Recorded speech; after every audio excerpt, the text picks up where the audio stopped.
저는 이제 명품 같은 거를 이제 잘은 모르는데요. 명품 중에 버켄백이라는 제품으로 유명한 이제 브랜드가 있습니다. 그 브랜드 제품은 이 돈이 있다고 해서 살 수 있는 것이 아닙니다. 예, 그 제품이 이제 돈이 있다고 해서 살 수 있는 것이 아니라고 합니다. 그러다 보니까 이제 가짜 제품을 사시는 분들이 많다고 합니다. 근데 가짜 제품도 그 제품이 워낙 고가의 제품이기 때문에 그 가짜의 제품도 굉장히 정성 들여서 만들고 그 가격도 1,000만 원이 넘는다고 합니다. 아니 무슨 가짜 제품을 1,000만 원이 넘는 돈으로 사냐. 저희는 사실 뭐 이해는 안 가는데 또 그런 제품이 갖고 싶은 분들은 또 그만한 돈을 들일 가치가 있다고 생각하시는지 이 가짜 제품도 굉장히 잘 팔린다고 합니다. 이 가짜 제품이 얼마나 정교하게 만들어졌는지 심지어는 그곳에서 이제 일하는 직원분들도 이 두 제품을 놓고 진짜와 가짜 제품을 놓고 구별을 하려고 하면 한 30%밖에 맞추지를 못한다고 합니다. 정말 그곳 매장에서 일하는 직원조차도 이 가짜와 진짜 제품을 구별하기가 힘들 정도로 그렇게 잘 만들었다고 합니다. 그런데 여러분, 이 진짜와 가짜 제품을 구별하는 하나의 방법이 있다고 합니다. 그 방법은 무엇이냐 하면 이제 시간이 지나면 알 수 있다는 것입니다. 이 가죽 제품에 도료를 묻혀가지고 이 가죽에 염색을 하는데 근데 진짜 제품은 정말 좋은 도료를 쓴다고 합니다. 그들의 어떤 노하우가 담긴 그런 좋은 도료를 써서 이 시간이 흘러도 그 염색이 이제 결코 이제 빛이 바래거나 변색되지 않는데 그런데 가짜 제품은 시간이 흐르면 이게 원료가 싼 염료이기 때문에 이 시간이 흐르면 그 티가 난다는 겁니다. 이제 색이 변색이 되거나 색이 이제 물이 빠지거나 하는 그렇게 이제 시간이 지나면 진짜와 가짜를 구별할 수 있다고 합니다. 여러분 뭐 명품 브랜드 이야기는 사실 우리와 큰 관련이 없는 이야기입니다. 그러나 우리에게 있어서 중요한 진짜와 가짜의 문제가 있습니다. 그것은 무엇이냐면 바로 믿음에 대한 문제입니다. 우리 믿음에도 진짜 믿음과 가짜 믿음이 있습니다. 오늘 말씀이 바로 이 진짜 믿음과 가짜 믿음에 대한 말씀입니다. 이 진짜 믿음, 가짜 믿음은 이 시간이 또한 알려주는 것입니다. 오늘 예수님께서 하신 말씀을 우리가 한번 살펴보기를 원합니다. 오늘 본문을 살펴보기 전에 예수님께서는 이 수사법을 잘 쓰셨습니다. 여러 가지 수사법을 참 예수님께서는 잘 쓰셨습니다. 지난 주일 오후 찬양 예배 때 이선희 전도사님이 예수님께서 가시는 곳마다 많은 사람들이 몰려다녔다고 그랬습니다. 예수님은 슈퍼스타셨습니다. 왜냐하면 예수님은 뭐 능력, 이 치유의 능력이라든지 여러 가지 이적의 능력이라든지 그런 능력도 있으셨지만 예수님의 말씀이 이 굉장히 능력이 또한 있었기 때문입니다. 이 말씀을 듣는 사람들은 모두 다 감탄했다고 합니다. 마가복음 2장 말씀부터 보시면 예수님께서 여러 사람들과 논쟁을 벌이십니다. 그런데 예수님과 논쟁을 벌이는 사람들, 상대방 사람들이 어떤 사람입니까? 당대의 지식인들입니다. 당대의 최고의 지식인들입니다. 뭐 바리새인들, 서기관들, 뭐 대제사장들, 제사장들, 뭐 이런 사람들이 모두 다 예수님의 논쟁 상대였습니다. 예수님께는 이런 사람들과 맞서서 말싸움을 하시는데 결코 물러섬이 없었습니다. 오히려 항상 그 모든 말싸움들 가운데, 논쟁 가운데 승리하셨던 분이 예수님이십니다. 예수님께서 이토록 말씀을 잘 하시는데 그런데 예수님께서 이 말씀을 하실 때 특별히 여러 가지 수사법을 사용하십니다. 뭐 과장법을 사용하시기도 하고 또 때로는 도치법을 사용하기도 하십니다. 그리고 오늘 말씀에서처럼 예수님께서는 또한 비유로 말씀하시기도 하십니다. 여러분, 비유라고 하는 수사법은 어떤 수사법입니까? 이 비유라고 하는 것은 어떤 대상을 놓고 다른 대상과 이제 빗대어서 말하는 것입니다. 어떤 것과 이제 비교를 하고 이제 차이점은 무엇인지 그것에 이제 빗대어서 말하는 것이 비유법입니다. 복음서에서 예수님은 참 많은 비유를 사용하십니다. 예수님께서 스스로를 소개하실 때 나는 빛이다, 또 나는 생명이다, 나는 포도나무다, 나는 목자다, 이런 비유를 사용하십니다. 그리고 오늘 본문에서처럼 예수님께서는 이 말씀, 긴 이야기를 통해서 또 이 비유를 사용하시기도 하셨습니다. 이 비유라는 것은 어떻게 보면 쉽게 설명을 하기 위해 사용하는 것이기도 하지만 또 때로는 이 비유가 그렇지 않습니다. 이 비유라는 것이 또 때로는 어떤 굉장히 이제 은밀한 것, 이 의미가 겉으로 이제 드러나지 않는 것, 대중적이지 않은 것, 그런 것을 전달할 때 이 비유를 사용하기도 합니다. 특별히 이제 우리말 가운데 이제 속담이 그렇습니다. 이제 우리 속담이 어떤 상황을 잘 설명을 하고 있는데, 그런데 이 속담이라는 것은 우리끼리 잘 아는 이야기지, 이 내용에 대해서 잘 모르는 외국 사람들한테 물으면 사실 그들은 그 의미를 정확하게 파악을 하지 못합니다. 여러분, 우리말 속담 가운데 그런 말이 있습니다. 누워서 떡 먹기라고 하는 속담이 있습니다. 여러분, 이 속담의 의미는 우리 모두 다 알고 있습니다. 이 누워서 떡 먹기라는 것은 너무나 쉬운 일이라는 것입니다. 그런데 만약에 이 속담의 의미를 모르는 외국 사람들한테 이 속담을 물어보면 외국 사람들이 뭐라고 대답할까요? 외국 사람들은 그렇게 이야기합니다. 이 누워서 떡을 먹는 것이 어렵다고 이야기합니다. 왜 어렵냐 하면 누워서 이제 떡을 먹으면 이 떡이 목에 막힌다는 겁니다. 그래서 오히려 반대로 해석합니다. 이 누워서 떡 먹기는 어려운 일이다. 그렇게 해석하기도 합니다. 또 이 누워서 떡을 먹으면 목이 막힌다. 목이 기도가 막힐 수 있다. 또 체한다. 우리는 이제 긍정적으로 해석을 하는데 이 외국 사람들은 오히려 반대로 부정적으로 해석을 하는 경우가 많습니다. 그렇습니다. 이 비유라고 하는 것은 우리가 어떤 일에 이제 빗대어서 말하는 것은 그것을 이제 쉽게 설명해 주기도 하지만 또 때로는 오히려 어렵게 아니면 오히려 그 뜻을 다른 사람들이 알 수 없게 만들기도 합니다. 오늘 예수님께서 말씀하신 비유가 그렇습니다. 예수님께서는 비유를 사용하실 때 사람들에게 이해하기 쉽게 말씀하실 때도 있지만 또 때로는 그 의미를 다른 사람들에게 감추기 위해 말씀하실 때도 있었습니다. 은어나 암고어 같이 그렇게 사용하실 때가 있는 것입니다. 그런데 여러분, 그런 의문이 들지 않습니까?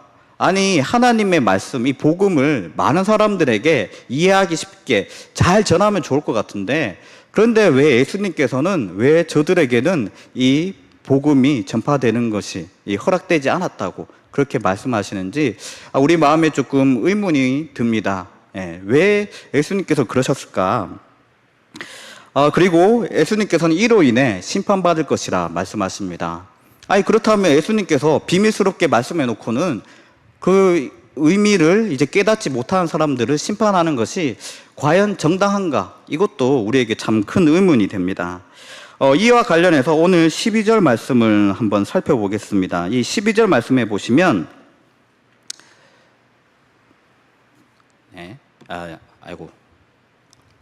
이렇게 되어 있습니다. 12절 말씀에 보시면, 이는 그들로 보기는 보아도 알지 못하며 듣기는 들어도 깨닫지 못하게 하여 돌이켜 제사함을 얻지 못하게 하려 함이라 하시고, 이렇게 되어 있습니다.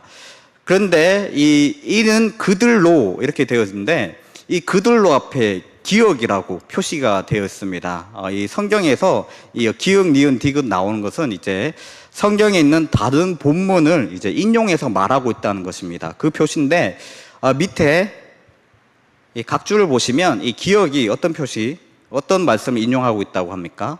이 이사야 6장 9절, 10절 말씀을 인용하고 있다고 지금 오늘 성경에서 나오고 있습니다. 예수님께서는 지금 이사야 말씀을 인용하여서 지금 이 제자들에게 그렇게 말씀하고 계신 것입니다. 이 이사야 6장 말씀은 어떤 말씀입니까? 이 이사야 선지자가 하나님께 소명받는 그런 장면입니다. 이사야 선지자가 하나님께 소명을 받습니다. 그런데 하나님께서 이 이사야 선지자를 보내시면서 어떤 이야기를 하시냐면 오늘 예수님께서 하셨던 이 말씀을 하십니다. 내가 가서 그들에게 말씀을 전해도 하나님의 말씀을 그들에게 예언하여도 그들이 듣기는 들어도 듣지 못하고 보기는 보아도 알지 못하게 될 것이다. 그럼에도 하나님은 이 이사야 선지자에게 하나님의 말씀을 전하라 하십니다. 여러분, 이 말해봐야 소용없는 일 아닙니까? 가서 하나님의 말씀을 전해도 그 말씀을 듣지 못하면 말이 의미가 없지 않습니까? 그렇지만 하나님께서는 그것을 전하라고 하십니다. 성경에서 이제 이러한 내용들을 난제라고 합니다. 난제. 이 내용이 난제이기 때문에 다양한 성서 신학자들이 이 내용을 갖고 다양한 해석을 하였습니다. 우리나라 구약학자 가운데 차준희 교수님은 어떤 해석을 하였냐면, 이것은 하나님께서 주신 미션 임파서블이다. 그렇지만 하나님의 사람들은 하나님께서 주신 그 불가능한 미션도 수행하여야 할 의무가 있다. 그렇게 이제 해석을 합니다. 또 다른 여러 가지 또 해석들이 있는데, 저는 이제 그 다양한 해석들 가운데 이분의 해석을 여러분들에게 말씀드리고자 합니다. 제가 이제 다양한 해석을 보았는데 이분의 해석이 이제 가장 설득력이 있는 것 같습니다. 이 미국의 성서신학자 그레고리 빌이라는 사람이 있습니다. 이 사람이 우리나라에도 많은 책을 썼는데 바로 이 이사야 6장의 이 난제를 갖고 책 한 권을 썼습니다. 이 내용이 지금 이사야 6장의 이 난제로 이 책 전체를 쓴 것입니다. 왜 하나님께서 들어도 듣지 못하는 자들에게, 보아도 알지 못하는 자들에게 왜 이사야 선지자를 보내고 말씀을 듣게 하시냐, 그것에 대해 이 사람이 책을 썼는데 그 제목이 바로 예배자인가 우상 숭배자인가입니다. 이분의 설명은 이렇습니다. 하나님께서 지금 이스라엘 백성들에게 이 이사야 예언자를 보내시는데, 그런데 당시 상황이 어떠했느냐, 이 이사야 선지자를 보낼 때 그때 이스라엘 사람들이 그랬다고 합니다. 이 남유다 사람들은 이 하나님을 섬기기보다는 우상을 섬겼습니다. 우상을 숭배하였습니다. 여러분, 우상이라는 어떤 존재입니까? 사람이 만든 존재입니다. 이 사람이 이 우상을 다양한 모습으로 이제 꾸며서 이렇게 그 우상을 숭배하고 있습니다. 여러분이 지금 제가 이 바알 신상 우상을 이렇게 앞에 이제 나왔는데요. 여기 보시면 이 바알, 이 고대 근동에서 이제 숭배되었던 바알 신입니다. 보시면 사람하고 똑같이 생겼습니다. 뭐 팔도 있고 눈도 있고 코도 있고 사람하고 똑같이 생겼습니다. 사람의 이제 형상대로 지금 이 우상을 만들었습니다. 이 우상에게는 사람에게 있는 모든 것들이 있습니다. 눈도 있고 코도 있고 귀도 있습니다. 그런데 여러분, 이 우상은 눈도 있고 귀도 있지만 이 눈으로 볼 수가 없습니다. 왜냐하면 우상이기 때문에 그렇습니다. 이 우상은 죽은 존재입니다. 살아있는 존재가 아닙니다. 살아있지 않기 때문에 이 우상은 눈이 있어도 볼 수가 없습니다. 귀가 있어도 들을 수가 없는 것입니다. 그래서 이 신학자가 이야기하는 것은 그렇습니다. 이들 이스라엘 사람들이 이 우상 숭배를 하다 보니까 이 우상 숭배한 이 우상을 닮아가게 되었다는 것입니다. 여러분, 이 사람은 예배하는 존재를 닮아가게 됩니다. 여러분도 혹시 뭐 이제 무속 신앙 이제 가지신 분들 가운데 이제 무당들 아니면 뭐 점쟁이들 이런 사람들 있죠. 그런 사람들이 또 각자만의 신들을 모십니다. 어떤 분들은 뭐 동자신을 모신다고 하고, 어떤 분은 뭐 장군신, 뭐 삼국지에 나온 뭐 간우라든지, 아니면 뭐 요즘에 뭐 메가더 장군을 모시는 뭐 그런 분도 있고, 뭐 다양한 신들을 모십니다. 또 어떤 분은 뭐 총각 귀신을, 뭐 처녀 귀신을 모십니다.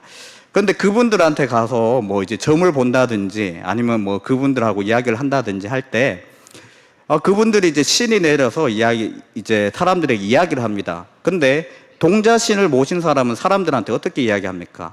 혹시 뭐 TV나 방송 같은데 보신 적이 있는지 모르겠는데, 이 동자신을 모신 사람은 그 신을 받았기 때문에 이야기를 할 때 이 애기 목소리로 사람들에게 이야기를 합니다. 이 여자신을 모시는 사람은 여자 목소리로, 또 여자인데도 불구하고 이 장군신을 모시는 사람은 장군같이 그런 목소리로 사람들에게 이야기를 합니다. 그렇습니다. 이 사람은 숭배하는 그 대상을 닮아가게 됩니다.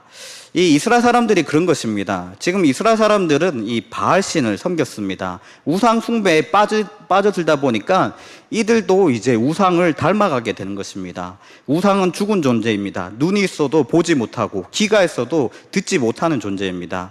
이들 우상을 숨기던 사람들이 이 우상을 닮아갔기 때문에 하나님의 말씀을 들어도 그 말씀을 듣지 못하고, 하나님의 말씀을 보아도 깨닫지 못하는 것입니다. 이 신학자가 이야기하는 것이 참으로 이제 설득력이 있지 않습니까? 저는 이사야 6장 말씀을 이렇게 해석합니다. 이것이 하나님의 탓이겠습니까? 아닙니다. 인간의 죄악입니다. 인간의 죄악 때문에 하나님의 말씀을 들어도 듣지 못한 것입니다. 하나님께 책임이 있는 것이 아니라 바로 사람들에게 그 책임이 있는 것입니다. 그런데 예수님께서 이 땅에 오셨을 때 예수님께서도 하나님의 말씀을 전하셨는데 그 하나님의 말씀을 받아들이지 못하는 사람들, 그 사람들 역시도 이사야 시대에 우상을 섬겼던 것처럼 이들도 이제 귀가 있어도 듣지 못하고 눈이 있어도 깨닫지 못했던 사람들인 것입니다. 그들이 바로 바리새인들, 서기관들, 그리고 당시의 제사장들입니다. 이들은 하나님을 섬긴다 하지만 사실은 하나님이 아닌 그들이 만들어 놓은 율법, 그리고 그들이 만들어 놓은 전통을 우상을 삼아서 따르던 자들입니다. 그들은 이것에 눈과 귀가 멀었습니다. 그래서 앞에 살아계신 말씀이신 예수님께서 계심에도 불구하고 그 예수님을 알아보지 못합니다. 그리고 예수님께서 하나님의 말씀을 전함에도 불구하고 그 하나님의 말씀을 듣지 못합니다. 말씀은 모든 사람들에게 주어집니다. 그러나 모든 사람들이 그 말씀을 받아들이지 못합니다. 그 사람들 가운데 말씀을 듣는 사람도 있고 말씀을 깨닫는 사람도 있고 그렇지 못한 사람도 있는 것입니다. 언제나 구원은 심판과 함께 옵니다. 구원은 동전의 양면과 같습니다. 동전의 한쪽에는 구원이 있다면 한쪽엔 심판이 있는 것입니다. 하나님의 말씀이 선포될 때에 그것을 받아들이는 사람들에게는 구원이 임하고 그것을 받아들이지 못한 사람에게는 심판이 동시에 임하는 것입니다. 구원은 모두에게 열렸지만 모두가 구원받는 것은 아닙니다. 오늘 말씀의 비유를 이해하기 위해서는 바로 이런 맥락을 알 필요가 있는 것입니다. 왜냐하면 바로 이런 말씀에 대한 여러 사람들의 반응이 있는 말씀이기 때문에 그렇습니다. 그럼 오늘 비유의 말씀을 본격적으로 한번 살펴보도록 하겠습니다.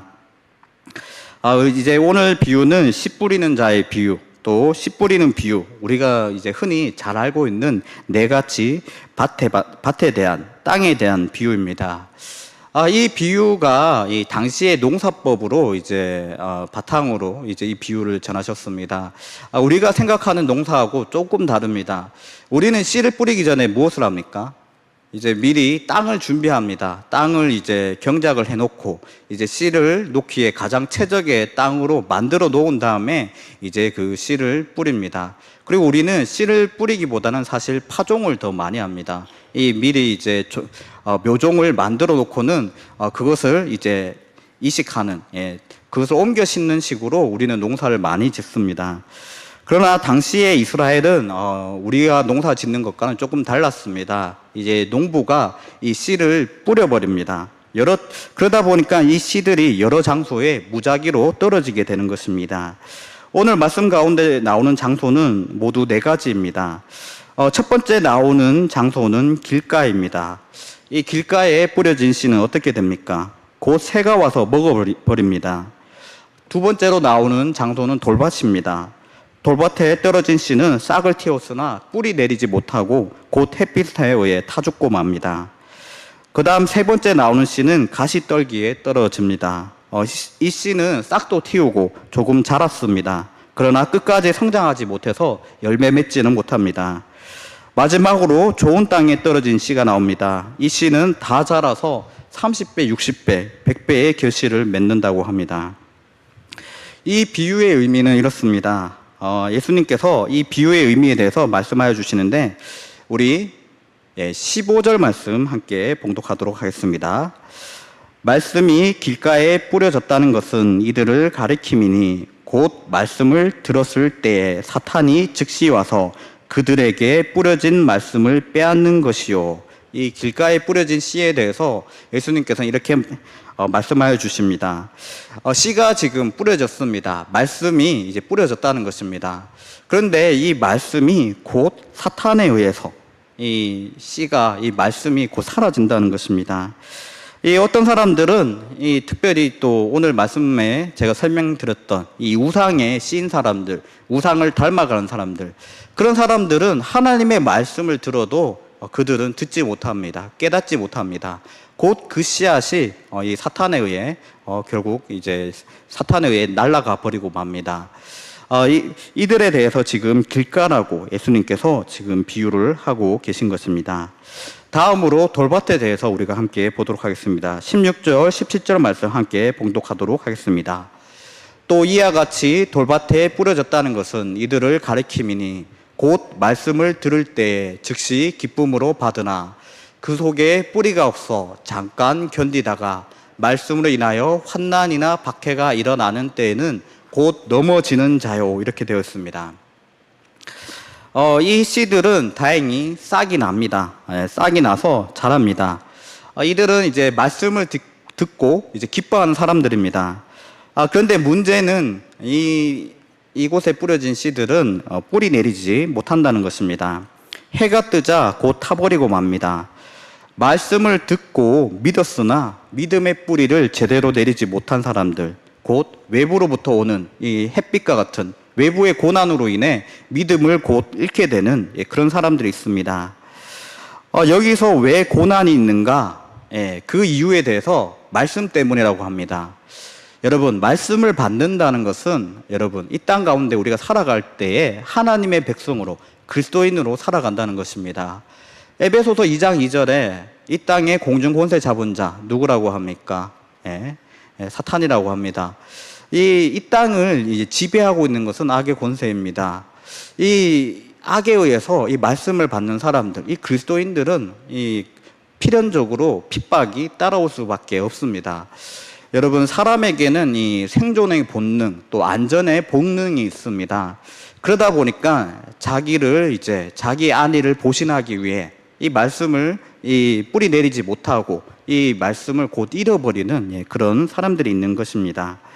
다음으로 가시떨기에 떨어진 씨앗에 대한 것입니다. 18절, 19절 말씀을 함께 봉독하겠습니다. 또 어떤 이는 가시떨기에 뿌려진 자니 이들은 말씀을 듣기는 하되 세상의 염려와 재물의 유혹과 기타 욕심이 들어와 말씀을 막아 결실하지 못하게 되는 자요, 이렇게 말씀합니다. 가시떨기에 뿌려진 씨앗은 어느 정도 잘 자랍니다. 그러나 문제는 이 씨앗이 끝까지 자라나서 결실을 맺지 못하고 이 가시떨기에 의해서 그 자라나는 것이 막히게 되는 것입니다. 왜 이들은 이렇게 믿음이 결실을 맺지 못하는가? 거기에 대해서 예수님은 세상의 염려들, 재물의 유혹들, 그리고 여러 가지 욕심들, 향락들로 인해 신앙이 성장하지 않는다. 그렇게 말씀하십니다. 믿음이 있다 하지만 우리 그 마음의 많은 부분들을 차지하고 있는 것이 자기 욕심인 사람들인 것입니다. 우리 주님께서는 이렇게 말씀하십니다. 마태복음 6장 24절에 이렇게 말씀하십니다. 한 사람이 두 주인을 섬기지 못할 것이니 혹 이를 미워하고 저를 사랑하거나 혹 이를 중히 여기고 저를 경히 여김이라. 너희가 하나님과 재물을 겸하여 섬기지 못하느니라. 이렇게 말씀하십니다. 우리는 두 가지를 같이 숭배하지 못합니다. 두 가지를 같이 예배하지 못합니다. 하나님과 물질, 하나님과 이 만몬을 함께 예배할 수가 없습니다. 둘 중에 하나를 택해야 하는 것입니다. 그런데 세상의 유혹에 의해서 이 하나님을 따르지 못하고 이 만몬에 따르는 사람들, 물질에 따르는 사람들, 그리고 자기 욕심, 그리고 세상의 유혹에 따르는 사람들이 있는 것입니다. 이들은 결코 신앙의 결실을 얻지 못하는 이들입니다. 그렇다면 마지막으로 좋은 밭은 어떨까요? 20절 말씀입니다. 함께 봉독하도록 하겠습니다. 좋은 땅에 뿌려졌다는 것은 곧 말씀을 듣고 받아 30배나 60배나 100배의 결실을 하는 자니라. 그렇습니다, 여러분. 농부가 씨앗을 뿌릴 때 왜 씨앗을 밭에 뿌립니까? 농부가 자라나는 것, 그것을 이제 감상하기 위해서 씨앗을 뿌립니까? 아니면 뭐 꽃이 나는 것을 보기 위해서 씨를 뿌립니까? 농부가 씨를 뿌리는 이유는 단 한 가지입니다. 결실을 얻기 위해서입니다. 열매 맺기를 원하는 마음에서 농부는 씨를 뿌립니다.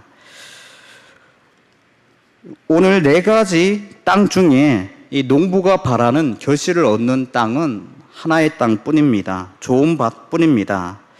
이 좋은 밭에서만 결실이 납니다. 30배, 60배, 100배의 결실이 납니다.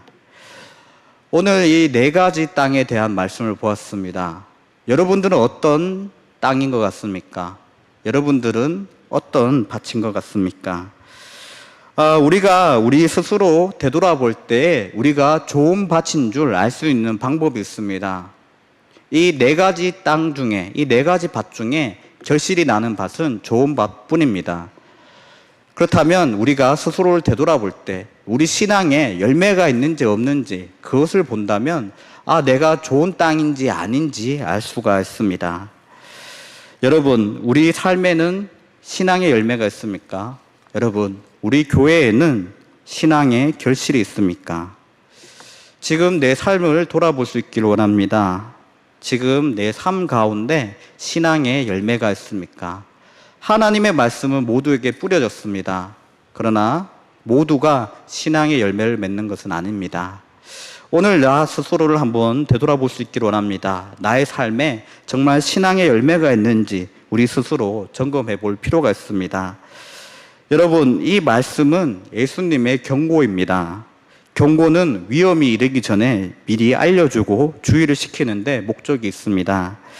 예수님께서는 오늘 이 말씀을 우리를 저주하기 위해 하신 것이 아닙니다.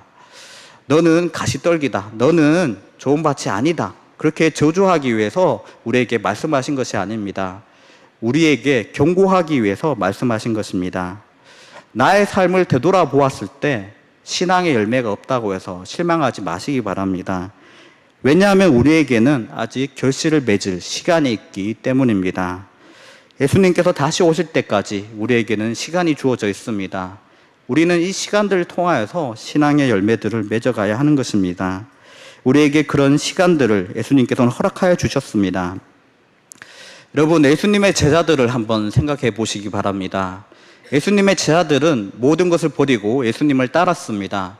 그런데 이들은 예수님께 혼나기만 합니다. 예수님은 이들을 향해서 믿음이 적은 자요, 믿음이 작은 자요, 심지어는 믿음이 없는 자요, 예수님께서 그렇게 말씀하여 주셨습니다. 그렇게 책망하셨습니다. 그리고 이들 제자들은 예수님께서 이 십자가에 달려 돌아가셨을 때 예수님 곁을 지키지 못하고 뿔뿔이 흩어졌습니다. 그리고 부활하신 예수님께서 이들을 만났음에도 불구하고 이들은 갈릴리로 물고기 잡으러 떠나버립니다. 예수님의 제자들은 그들의 삶 가운데 많은 실패가 있었습니다. 그러나 그들의 끝은 어떠했습니까?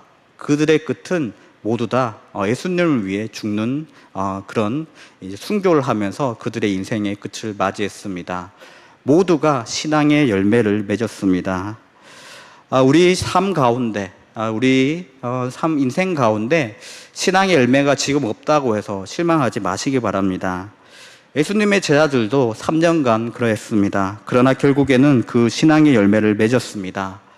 우리도 말씀을 듣고 그 말씀에 뿌리 내리고 그 모든 유혹들을 이겨내어서 신앙의 열매를 맺길 소망합니다. 우리 시간 함께 기도하도록 하겠습니다. 하나님 아버지, 은혜를 감사드립니다. 하나님 아버지, 우리에게 보는 눈이 없고 듣는 귀가 없음에도 하나님께서는 우리를 사랑하심으로 하나님의 말씀을 끝까지 들려주셨습니다. 또 예수님을 이 땅 가운데 보내주셨습니다. 하나님께서는 끝없이 우리를 되돌려 하셨습니다. 하나님 아버지, 그 마음을 우리 모두가 알기를 원합니다. 또한 하나님께서 우리에게 말씀을 뿌려주심이 또 하나님께서 신앙의 열매를 얻기 위한 것, 또 신앙의 결실을 얻기 위한 것, 그 마음을 우리 역시 알기 원합니다. 하나님 아버지, 우리가 당장에 신앙의 열매가 없다 할지라도 주님의 말씀을 기이 받아서 신앙의 열매를 맺어가는 모든 그리스도인들 될 수 있게 하여 주시옵소서. 또한 이 시간 하나님 아버지께 결단하며 나아갑니다. 우리 모두 하나님 아버지의 성품으로 변화될 수 있게 해주시고 그 마음으로 이 땅 가운데 많은 신앙의 열매들을 얻어내는 우리 모든 귀한 성도들 될 수 있게 하여 주시옵소서. 은혜를 감사드리며 예수님의 이름으로 기도드립니다. 아멘.